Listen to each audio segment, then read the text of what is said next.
flooded the system with money. Yes, we did. That's another way to think about it. We did. Where does it come from? Do you just print it? We print it digitally.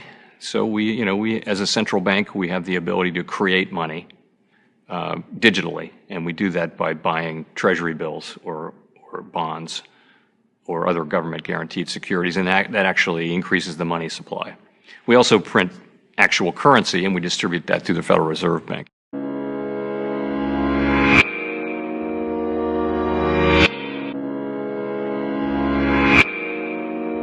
Sabemos que quebrar un banco es fácil, basta con que miles de clientes empiecen a retirar su dinero de los bancos en un mismo día o una misma semana para que el banco quiebre, porque los bancos generalmente tienen solo un 10% de todo el dinero que supuestamente administran. En tal escenario, el banco quebraría y las personas que no alcanzaron a sacar su dinero perderían todos sus ahorros. Por eso, si la gente empieza de buenas a primeras a sacar su dinero del banco, se podría ocasionar un pánico bancario que se traduciría sin duda alguna en corralitos bancarios y quiebras. Esto sería un caos total para los países con sistemas financieros inestables. Por eso la conclusión a la que quizás todos ustedes llegaron es correcta. Al final todo se resume en que tenemos que seguir manteniendo a los pobres bancos.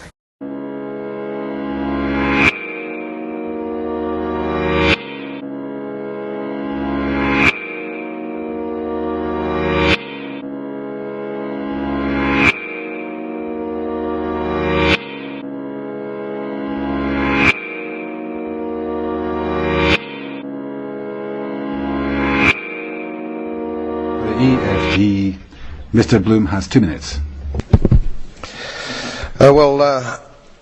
Commissioner, Mr. President, I rise again, I'm afraid, to make the same old hoary speech that I've been making here for several years, and that is, it is my opinion that you do not really understand the concept of banking. All the banks are broke. Bank Santander, Deutsche Bank, Royal Bank of Scotland, they're all broke. And why are they broke? It isn't an act of God. It isn't some sort of tsunami. They're broke because we have a system called fractional reserve banking, which means that banks can lend money that they don't actually have. It's a criminal scandal, and it's been going on for too long. To add to that problem, you have moral hazard, a very significant moral hazard from the political sphere. And most of the problem starts in politics and central banks, which are part of the same political system. We have counterfeiting, sometimes called quantitative easing, but counterfeiting by any other name. The artificial printing of money, which if any ordinary person did, they'd go to prison for a very long time.